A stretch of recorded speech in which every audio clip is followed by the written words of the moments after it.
Dragon Master Saving the Sun Dragon.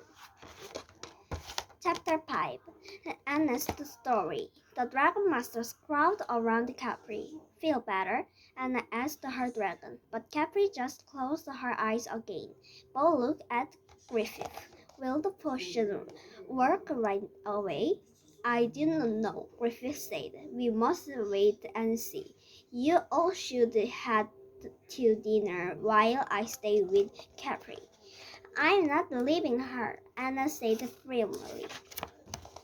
Griffith put a gentle hand on her shoulder. Anna, you must take care of yourself, he said. You must stay strong for Capri. I will send for you if anything changes. The Dragon Masters left the cave, leaving a worried wizard and a sick dragon behind them. Up in the dining room, they all picked at their dinner, and Anna only ate a few bits of food. Drake ate some carrots and chicken, but only about half as much as usual. Bo stared at his plate. Even Rory was quiet for a change. And then the door at the end of the room banged open. One of the king's soldiers walked in. Do you have news about Capri? Anna asked. The soldier walked over to Drake without saying a word. He handed him a rolled up piece of paper. Drake opened it. It's a letter from my mom. Dear Drake, it is good here in the field. The onions are big. I know you are busy helping the king with his special project, but I miss you. Work hard. Love, your mother. Drake felt the tears sting his eyes. He knew he was doing important work for the king, but he still missed his mom. I wish I could tell my family about the dragons, Drake said. They have to be kept a secret, Rory warned. I wish my father would write to me more often, Anna said. I'd like to hear about his adventures. What kind of adventures? Bo asked. My father sells beautiful fabrics, she said. He travels all over full of wasteland selling them, and we live near the pyramids, so I often went there with him. What's a pyramid? Rory asked. It holds a king's body after he dies. It's sort of shaped like this, and made a triangle shape with her hand. The pyramids are bigger than anything you've ever seen. Your dad's adventures sound amazing, said Drake.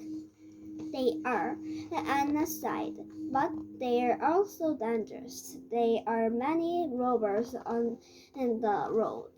The robbers steal from people who have good to sell, like our fabrics, and they often steal gold and other treasures from the pyramid. That is why my father did not agree when King Roland's men came for me. He knew I would be safer elsewhere. Anna looked sad. Bo was quiet. I guess everyone else is just as homesick as I am, Drake thought. After dinner, Drake and Bo went to the room they shared. Drake climbed into bed and fell asleep right away. He dreamed of rivers and big tombs shaped like triangles. Then the desert sky turned green, bright green. They woke up. The green dragonstone around his neck was glowing brightly. One needs me, Drake thought. Then he heard Warren's voice inside his mind. Come now, Chapter 6. Warm Calls. Drake jumped out of bed. He shook Bo awake. "Mom needs us," Drake cried. That was all Bo needed to hear. The boys raced downstairs to the door that led to the dragon training area. Drake tried to open. "It's locked," Drake cried. "Good thing I have a key," said the boys. Drake and Bo turned around. Rory and Anna were standing there, and Rory held up a key. "Where did you get that?" Drake asked. "I swiped it from one of the castle guards when I first got here," Rory said. "It's a skeleton key. It opens up all the locks in the castle. We came running as soon as we heard you stomping down the hall, and we figured something was up. I'm glad you came, but please hurry," Drake said. Rory opened the door. When they got to Capri's cave, Worm was in front of it. "How did Worm get out of his cave?" Drake wondered. "Worm, what's wrong?" he asked. Worm nodded toward Capri. The gate to her cave was open and the Dragon Master stepped inside. Griffith was asleep in the corner. Books were piled around him. Capri was asleep too, but she looked sicker than before. Her scalp was dull. She looked thin and pale. Her breathing was loud and heavy. The Dragon Master was stunned. "She wasn't this sick earlier," Rory said. "Did the poison make her worse?" "Maybe it just didn't work," Bob said. "We have to do something," Anna cried. Drake looked at Worm. "Isn't there anything we can do?" Drake whispered. Worm's body began to glow. Drake wasn't sure why, but he knew just what to do.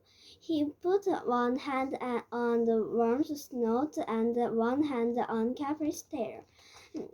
"Everybody, touch the worm now!" he yelled.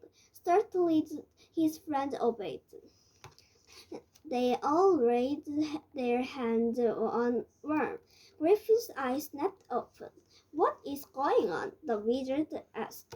But before Drake could answer, green light exploded in the room behind them.